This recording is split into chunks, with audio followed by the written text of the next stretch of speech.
I want to start with a clarification of a phrase that you guys might have heard of recently. This phrase is end game. So we begin with the unraveling of this term, end game, which I'm sure probably maybe 50 to 70% of you had your minds turned to. The recent movie Avengers Endgame was released in April of 2019 and then also re-released again just a couple weeks ago just to make a little bit more money off of it. But this movie was the finale of a great legend of superhero movies that were all culminating with the battle against the supervillain Thanos. The title of this movie, Avengers Endgame, it comes from a scene in one of the previous movies where Tony Stark, also known as Iron Man, points to a hole in the sky with aliens pouring out of it. And he looks at all of his Avengers team, and he points to the sky and he says, "That right there, that is the end game." And he commissions all the Avengers to fight once more, but not actually, to fight once more for the greater good. And so what does this term endgame mean? Well, I looked it up in one of the most reputable dictionaries of our time, Urban Dictionary. It's actually not reputable. Don't use it in any of your sermons, pastors. But a stranger on the internet informed me that the term endgame refers to the ultimate agenda or desired consequence of a planned series of events. For example, Google's endgame is to develop super machine intelligence and take over the world. For example, endgame. So what's the point? Why does it matter? Let's go ahead and read Matthew 24, verses 1 to 14, and I'll show you why I mentioned this at all. So Matthew 24, verses 1 to 14. Jesus left the temple and was walking away when his disciples came up to him to call his attention to its buildings. "Do you see all these things?" he asked. "Truly I tell you, not one stone here will be left on another. Every one will be thrown down." As Jesus was sitting on the Mount of Olives, the disciples came to him privately. "Tell us," they said, "when will this happen, and what will be the sign of your coming and the end of the age?" Jesus answered, "Watch out that no one deceives you. For many will come in my name, claiming I am the Messiah, and will deceive many. And you will hear of wars and rumors of wars, but see to it that you are not alarmed. Such things must happen, but the end is still to come. Nation will rise against nation, and kingdom against kingdom. There will be famines and earthquakes in various places, and all of these are the beginning of birth pains. Then you will be handed over to be persecuted and put to death, and you will be hated by all nations because of me. At that time, many will turn away from the faith and will betray and hate each other, and many false prophets will appear and deceive many people.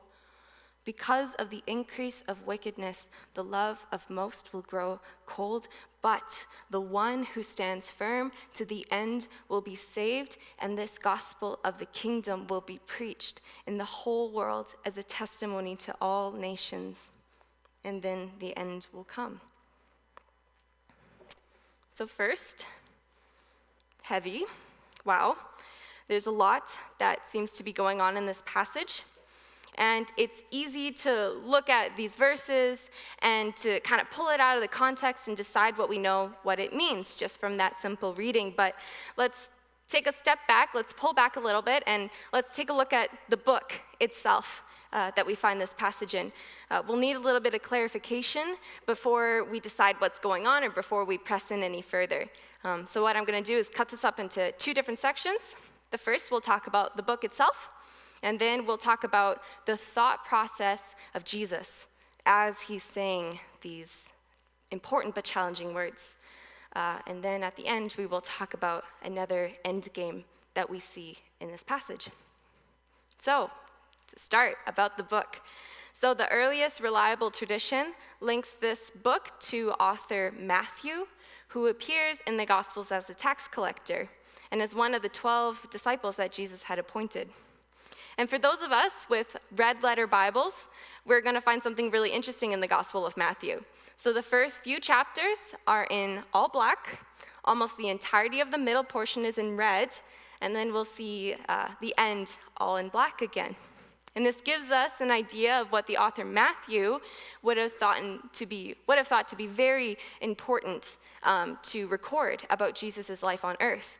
So his birth and his genealogy are right at the beginning of this book, and then his death and his resurrection are straight at the end, and then all of his teachings make up the middle portion.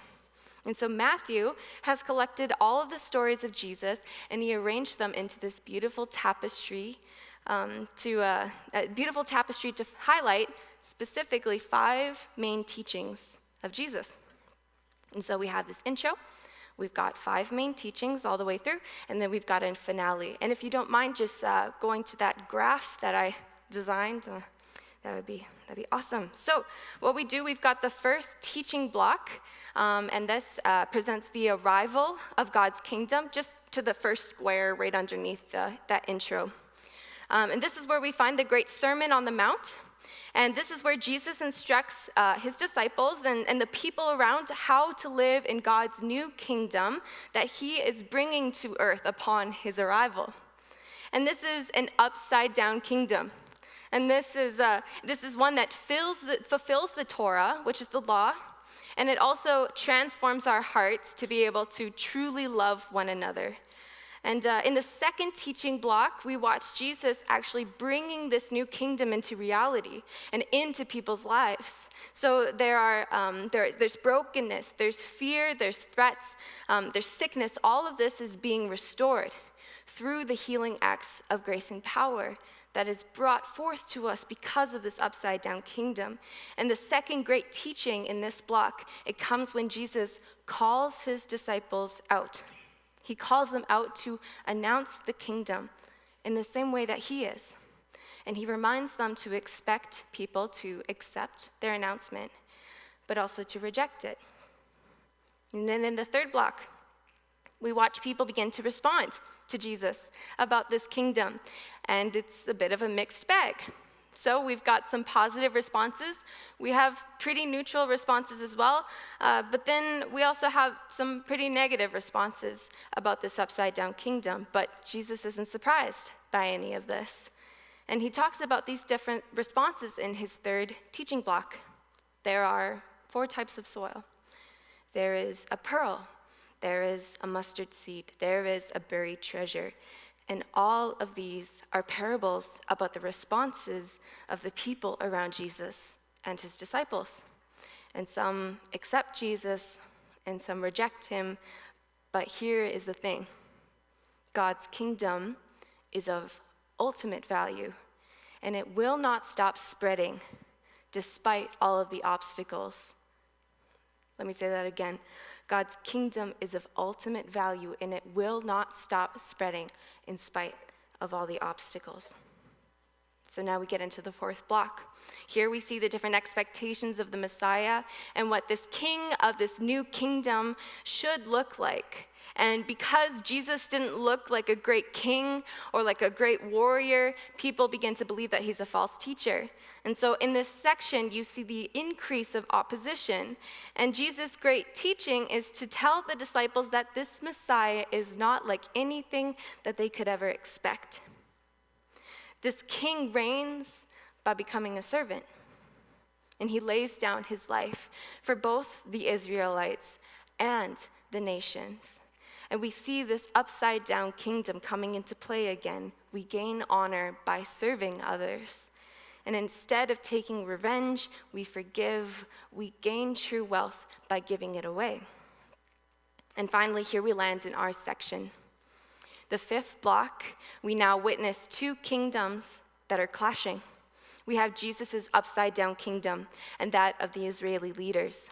And Jesus comes into Jerusalem for Passover riding in on a donkey, hailed as Messiah by the crowds, and immediately marches into the temple and begins flipping tables and sending the crowds away. And he also stops to heal the blind and the lame, that have come to him at the temple, and it's causing the crowds to praise him. And so Jesus, in this moment, he is asserting his authority over Israel's religious leaders, and he's challenging them. And of course, they're very deeply offended. And so they try to trap and shame him in public debates, but they fail. And this culminates in their plot to have him killed. And in response, Jesus delivers his final block of teaching. And this is where we find our passage today. He critiques the Pharisees, he weeps over Jerusalem and how they have rejected God and his upside-down kingdom. And then he withdraws with the disciples and tells them what is about to happen. And so the disciples, they celebrate the Passover. Jesus is arrested.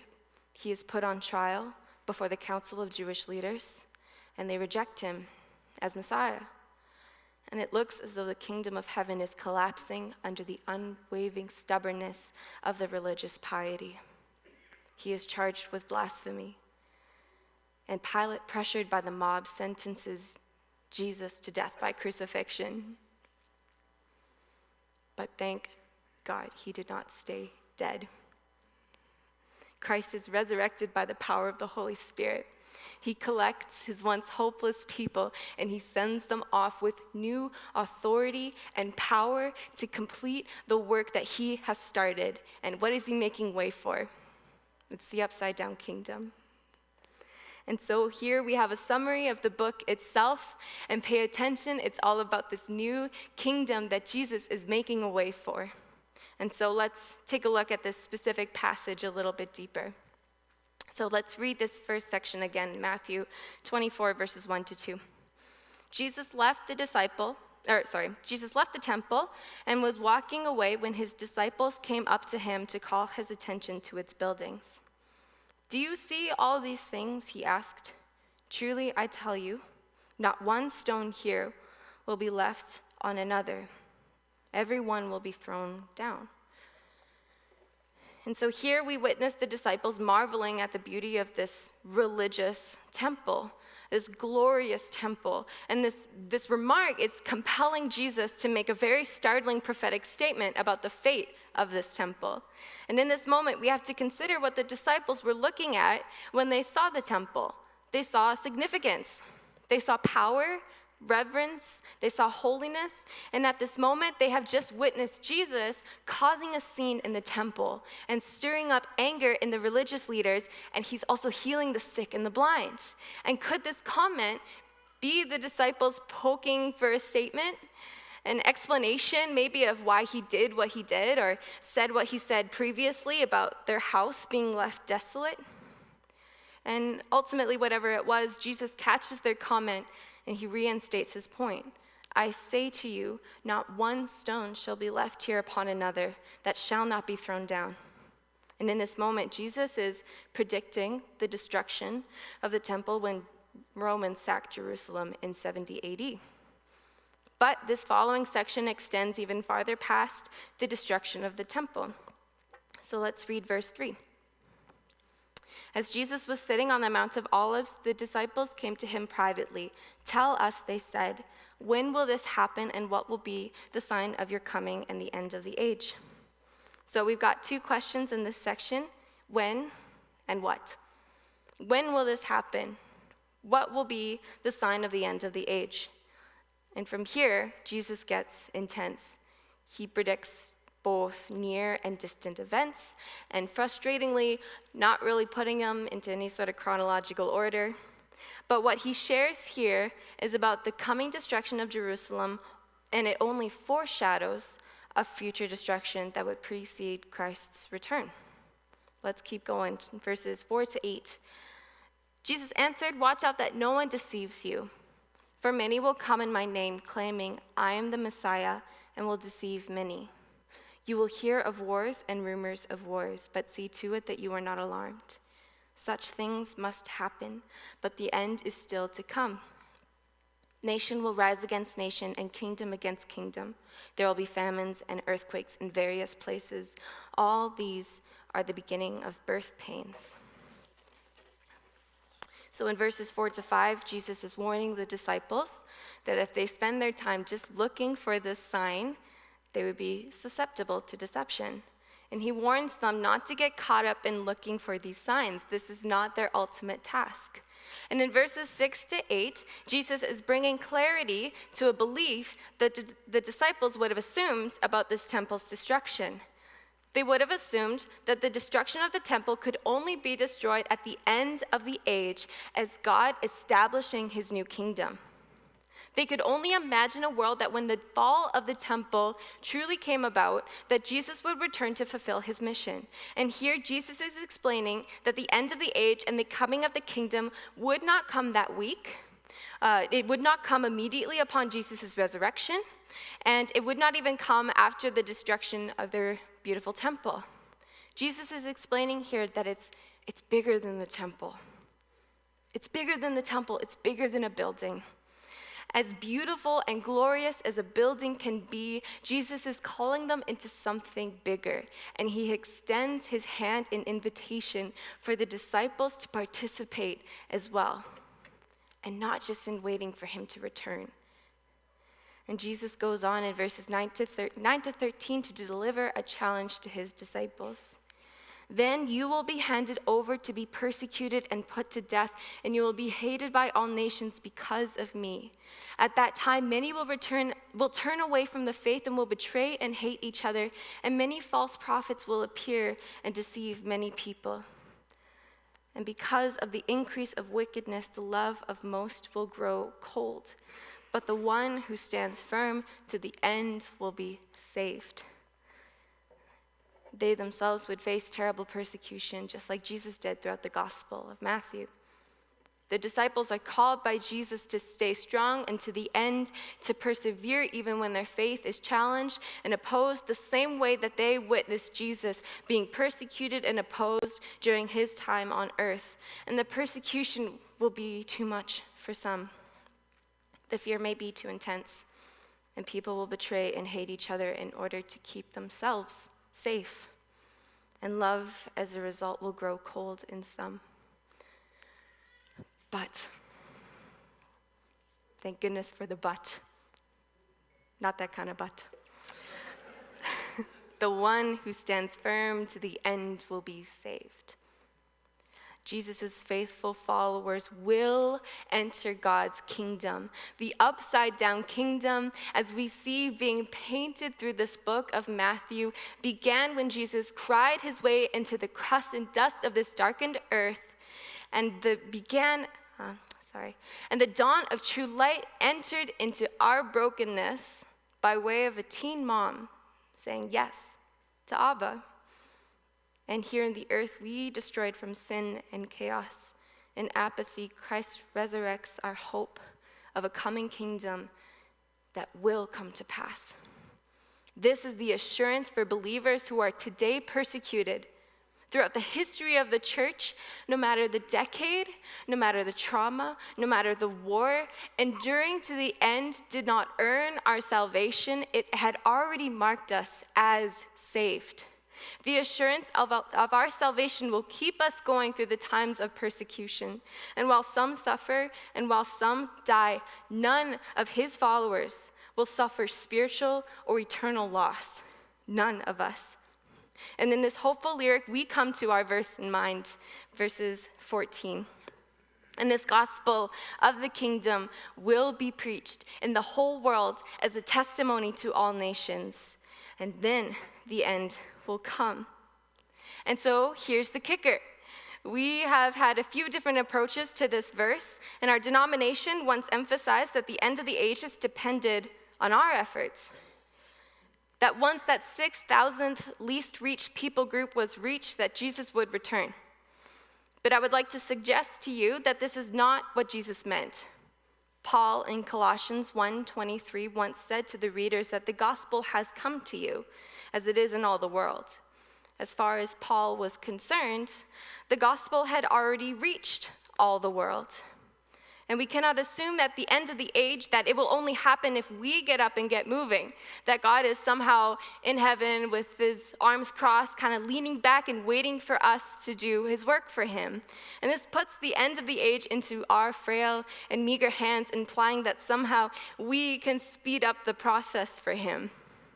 What Jesus is stating in this passage is that no matter what happens, whether we are doing excellent work or we are doing very terrible work, it will be done. It is his end game. If we keep quiet, the rocks are going to cry out. The angels in Revelation 14, 6-7, they will proclaim the gospel across the world. God has his means for his end game. And what he is extending to us, to his people, is to participate in this end game as well. And so Jesus is confronted by his disciples about the beauty and the splendor of this marvelous building. And Jesus is weeping for souls, for nations. His own end game is the gathering, the collecting of his children into a heavenly kingdom that we did not earn. One day, Jesus will return and set up his kingdom over all the nations. And so in the meanwhile, he has commissioned the disciples to stay alert and to stay committed. Not to predicting the end times, not to hanging in there until he comes back, not to get comfortable and build a bunker. They are commanded to announce the kingdom and spread the good news to all nations. And Abba himself seals this end game with a yes and an amen, where all nations, all people will hear the gospel. And he is not dependent on our efforts, and yet we are also still called. His gospel will be preached. So how are you participating in his end game? Romans 8, 18-19 says this: I consider that our present sufferings are not worth comparing to the glory that will be revealed in us. For the creation waits in eager expectation for the children of God to be revealed. Deep within each of us is a longing for completion and wholeness. When I was engaged to Daniel, we were long distance, a province apart, and I would spend the nights chatting with him on WhatsApp and counting down the days until I would see him again. And every time that I got on a flight, or I'd visit, or he'd come to Edmonton, and I'd pick him up from the airport, I just felt the butterflies in my stomach again. And this trepidation to see him in the flesh instead of just through my phone. And this longing, it's thicker than that. It's richer. This anxiety that just lingers in our bones until the finale closes with the wellness that we have been designed to long for. The return of the loved one, the healing of the body, the destiny of a queen or a king being recognized, the death of a dragon, the kiss of life. We are hardwired to see the end game that we know is meant to be. But what does that completion require of us? What did Christ come to bring to us and take of himself? What does it mean to participate in the end game? What nations do you hear longing for the breath of God to fill their lungs? For his children to be revealed to them? Maybe sometimes what we require is discomfort. Maybe sometimes we require the unease of the gospel. When we watch Jesus in the Gospels, he is always running towards dysfunction. He never runs away from it. He runs towards the brokenness. He runs towards the people with moral failures. He runs towards the drunk, the prostitute, the guy running a white-collar crime. He runs into a crowd of sick people waiting for their chance to dip their hand into the pool.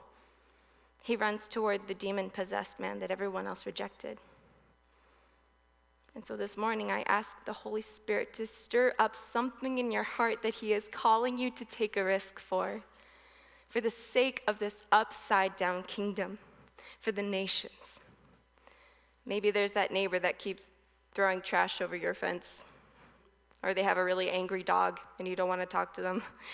Maybe it's a family wearing hijabs across the street. Maybe it's the brother that you haven't spoken to in a while. Maybe it's a neighborhood in town that you tell your family to stay away from. Maybe it's a sexual minority. Maybe it's the way that you minister to the earth.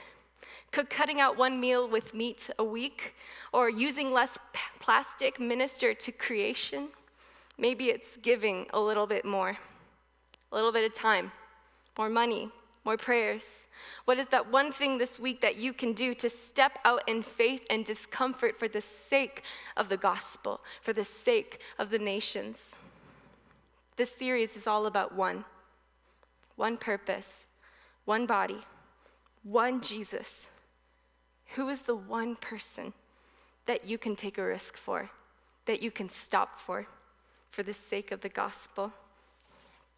Because thank God, our sovereign King has already told us his end game.